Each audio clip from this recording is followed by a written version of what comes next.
Alright, so we're going to be completing my Hot Bodies D8 buggy today. We're going to be putting the F4.6 engine I pulled from my Savage a while ago.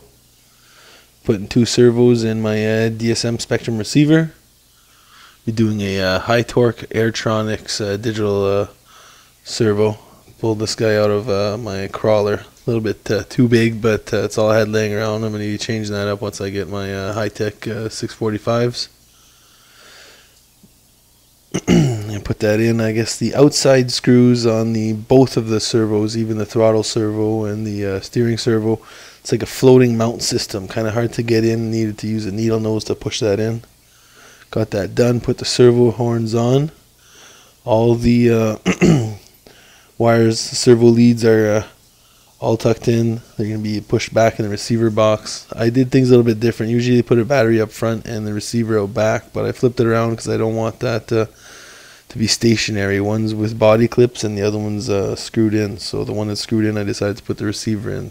So that way I can replace the battery from my Savage to the buggy when I need to.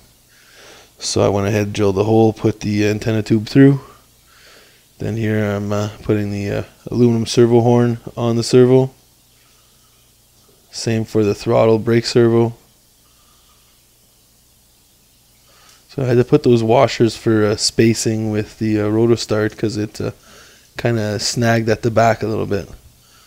But we're nice and clean and level now. Got a good mesh with the clutch and the spur gear. Take the tank off. I'm going to put the fuel filter out, which is inside the tank. Thread or push my new line through. Should be able to pull it out with the needle nose and then just put the filter back in.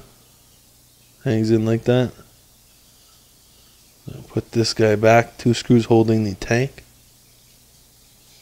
Once the tank in, just measure out your lengths, cut it out so you can get to the gas nipple on the carburetor. Fit the exhaust. Cut the return wires or tubing as well. Tighten up the front. And then from there, just run the spring to the exhaust gasket. We got the throttle and the steering servos.